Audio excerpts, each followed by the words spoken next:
My name is Nathaniel Raridan, and this is Informative Speech 1, Take 2, since the first one didn't record. Imagine a world without machines. It'd be kind of scary to not be able to get around fast or even open doors. We use machines every day, and it's something that you might not even realize is a machine, but machines are something that affect how we live our lives. Today I will be going over mechanical engineering. Specifically, I will talk about the foundation of ASME, also known as the American Society of Mechanical Engineers, and also some advances mechanical engineers are making today.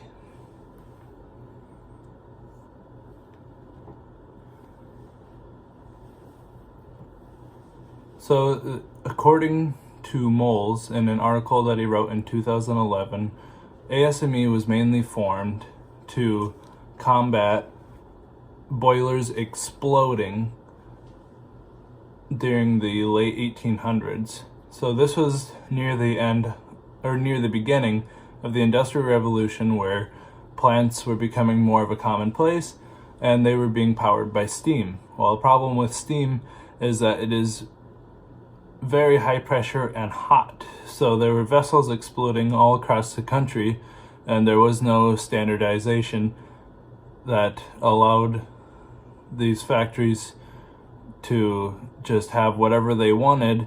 So then they were having boilers exploding across the country and people were getting injured, and it wasn't good. So the American Society of Mechanical Engineers was formed to create a set of codes and ethics and standards that all mechanical engineers would need to follow to make sure this was not going to happen again. So moving on from there, we'll talk about some advances made in the world today by mechanical engineers.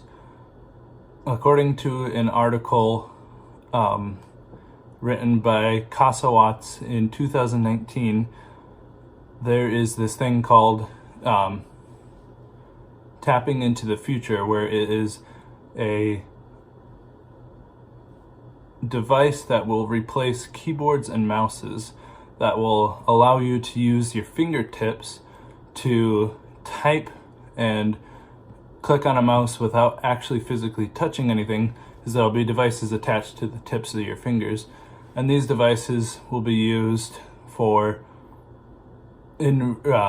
also be used in conjunction with goggles that use like a virtual reality type of thing that will basically have a keyboard show up in front of you that isn't actually there, but it's like kind of similar to a hologram, and then that way you can type on it and click and not have to actually physically touch the computer. And also in an article by Kawabata et al. In 2018, in the world of renewable energy, turbines right now have an issue with figuring out where to steer the turbine into the wind and the pitch of the blades to ensure that there is the most efficient way of the wind coming over the blades to get the most power possible.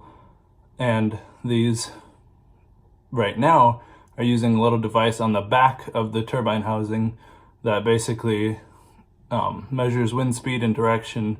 But a problem with this is, as the wind goes over the blades, it turns into what's called a turbulent flow, which is very similar to, if you've ever felt your hand in front of a fan, it kind of feels like waves pushing on you instead of it being a consistent airflow like the wind is. And so now they're starting to develop this technology called LiDAR, which is a conjunction of light and radar, and it uses this to actually predict and measure the airflow before it even hits the blades to ensure maximum efficiency of these windmills being able to sweep across the sky and get all of the energy out of the wind, that we can now have more cleaner and more renewable energy rather than using fossil fuels. So today I kind of went over what mechanical engineering is and how important machines are in our life.